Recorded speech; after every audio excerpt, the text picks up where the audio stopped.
Hi everyone, welcome to Zee Business. मैं हूं नेहा वशिष्ठ और आज की इस वीडियो में मैं बात करने वाली हूं इंटरनेशनल म्यूचुअल फंड्स के बारे में। क्या होते हैं इंटरनेशनल म्यूचुअल फंड्स, इसमें आप कैसे पैसा लगा सकते हैं, ये कैसे काम करते हैं और इसके एडवांटेजेस और डिसएडवांटेजेस क्या हैं। तो चलिए स्टार्ट करते हैं इस वीडियो को। सिंपल भाषा में बोलें तो जो इंडियन कंपनीज होते हैं उनके जो इक्विटी म्यूचुअल फंड्स होते हैं उसमें जब आप पैसे लगाते हैं तो उसे डोमेस्टिक कहा जाता है, पर जब आप उन कंपनीज में पैसे लगाते हैं जो इंडिया में लिस्टेड नहीं होती उन्हें इंटरनेशनल म्यूचुअल फंड कहा जाता है। तो कैसे काम करते हैं ये इंटरनेशनल म्यूचुअल फंड्स? तो जैसे नॉर्मल म्यूचुअल फंड्स होते हैं वैसे ही सिमिलर तरीके से ये भी काम करते हैं, लेकिन इसमें बस फ़र्क ये होता है कि ये इंडियन स्टॉक एक्सचेंजेस पर लिस्टेड नहीं होते हैं, ये बाहर के यानी कि ग्लोबल स्टॉक एक्सचेंजेस पर लिस्टेड होते हैं, जैसे कि नैस्डैक हो गया, न्यूयॉर्क स्टॉक एक्सचेंज हो गया, लंदन स्टॉक एक्सचेंज हो गया, एक्सेट्रा। इसमें जो इन्वेस्टमेंट्स होती हैं फंड में वो भी आपकी इंडियन करेंसी में ही की जाती हैं और जो आपका फंड मैनेजर होता है वो दो तरीके से मेनली इसमें इन्वेस्ट करता है। पहला तो ये कि डायरेक्टली स्टॉक्स खरीदे जाते हैं, डायरेक्टली स्टॉक्स में इन्वेस्ट किया जाता है, और दूसरा ये कि एग्जिस्टिंग ग्लोबल फंड में पैसे लगाए जाते हैं जहां एक ऑलरेडी पोर्टफोलियो बना होता है जिसमें फॉरेन की कंपनीज होती है। खैर, आप पैसे कैसे भी लगाए, ये सारे म्यूचुअल फंड्स चाहे वो इंटरनेशनल हो या डोमेस्टिक हो, सेबी द्वारा रेगुलेट किए जाते हैं। तो कितने तरीके के होते हैं इंटरनेशनल म्यूचुअल फंड्स? तो इसमें मेनली 3 तरीके के इंटरनेशनल म्यूचुअल फंड्स होते हैं। पहला थीमैटिक म्यूचुअल फंड्स, दूसरा कंट्री स्पेसिफिक और रीजन स्पेसिफिक, और तीसरा ग्लोबल फंड। तो अगर हम थीमैटिक की तरफ बढ़े तो थीमैटिक फंड्स वो होते हैं जो एक थीम फॉलो करते हैं। तो फॉर एग्जांपल अगर एक फंड है जिसकी थीम इंफ्रास्ट्रक्चर है तो उसके हिसाब से सीमेंट, पावर, इन सब की कंपनीज पे फोकस करा जाएगा और उन्हीं में ही पैसे लगाए जाएंगे। अब बात करते हैं कंट्री स्पेसिफिक या रीजन स्पेसिफिक फंड्स के बारे में। तो जैसा कि इसका नाम बता रहा है, इसमें एक कंट्री या एक रीजन पर फोकस किया जाता है। फॉर एग्जांपल आपको एशियन मार्केट पे फोकस करना है तो आप एशियन कंपनीज में अपना पैसा लगा सकते हैं। और अगर हम बात करें ग्लोबल फंड्स की तो इसमें कोई स्पेसिफिक कंट्री फॉलो नहीं किया जाता, कोई रीजन फॉलो नहीं किया जाता या कोई थीम फॉलो नहीं की जाती। इसमें एक ग्लोबल पोर्टफोलियो होता है जो सबका एक काइंड ऑफ मिक्स होता है। तो इसमें काइंड ऑफ एक आपको अच्छा सा बैलेंस मिल जाता है अपने पोर्टफोलियो में और एक डाइवर्सिफिकेशन भी आपको मिल जाती है, क्योंकि अगर एक मार्केट अच्छे से काम नहीं कर रही तो इसका मतलब ये नहीं कि दूसरी मार्केट भी अच्छे से काम नहीं करेगी। तो आपके जो पैसे हैं वो बैलेंस रहते हैं, क्योंकि एक जगह अगर आपको हल्का सा लॉस हुआ तो दूसरी जगह वो आपका गेन भी हो सकता है। तो चलिए अब बढ़ते हैं इंटरनेशनल म्यूचुअल फंड्स के एडवांटेजेस की ओर। तो इंटरनेशनल म्यूचुअल फंड्स के काफ़ी एडवांटेजेस होते हैं, लेकिन जो सबसे बड़ा इसका एडवांटेज है वो है डाइवर्सिफिकेशन। हर कंट्री की इकोनॉमी अलग होती है, अलग पेस पर काम करती है, अलग स्पीड पे चलती है, और जो समय भी होता है वो हर कंट्री के लिए सेम नहीं होता है। तो हो सकता है कि किसी एक मार्केट में बिल्कुल ही नीचे जा रहा हो स्टॉक्स, लेकिन हो सकता है कि दूसरी कंट्री में इकोनॉमी बूम कर रही हो। तो एक ग्लोबल लेवल पर एक जो डाइवर्सिफिकेशन मिलता है वो इसकी एक बहुत बड़ी एडवांटेज है। तो अब बात करते हैं इसकी दूसरी एडवांटेज की, जो है इन्वेस्टमेंट इन करेंसी।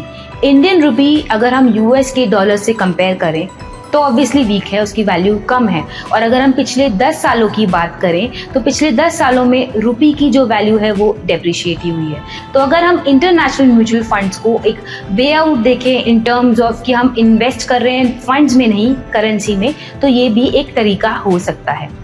तो फॉर एग्जाम्पल अगर आज की वैल्यू के हिसाब से हमने $1000 में कुछ शेयर्स खरीदे और हमने वो डॉलर्स में लिए यानी किसी यूएस की कंपनी में इन्वेस्ट करें तो वो 76,000 के अराउंड आपको अमाउंट हो जाएगा। लेकिन कल को अगर 5 साल बाद रुपी की वैल्यू 85 हो जाती है तो उस केस में आपको 86,000 या 85,000 के अप्रॉक्सीमेटली अमाउंट आपको मिल जाएगा। दैट मीन्स आपको उस स्टॉक्स पर आपको 10,000 रुपये तक का ग्रोथ मिल रहा है।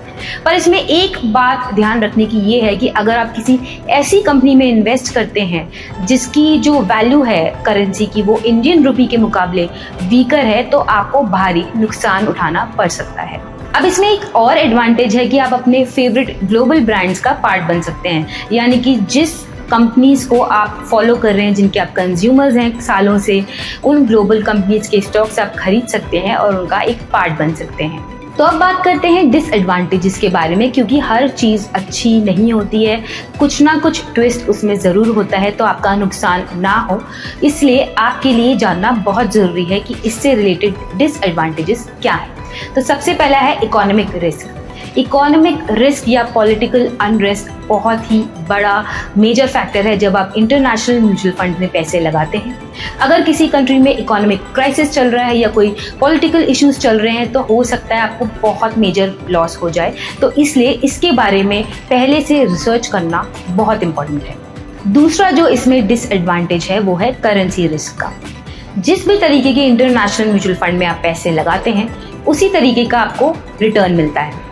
तो अगर आप यूके या यूएस की स्ट्रॉन्ग इकोनॉमी में पैसा लगा रहे हैं तो आपके लिए वो रिलेटिवली सेफर ऑप्शन होगा। लेकिन अगर आप किसी ऐसी कंट्री में पैसे लगा रहे हैं जिसकी करेंसी कन्वर्ट होने के बाद इंडियन रुपी के मुकाबले वीक है तो आपको लॉस ही होगा। अब इसमें जो तीसरा डिसएडवांटेज है वो है एक्सपेंस रेशियो का, हाई एक्सपेंस रेशियो का।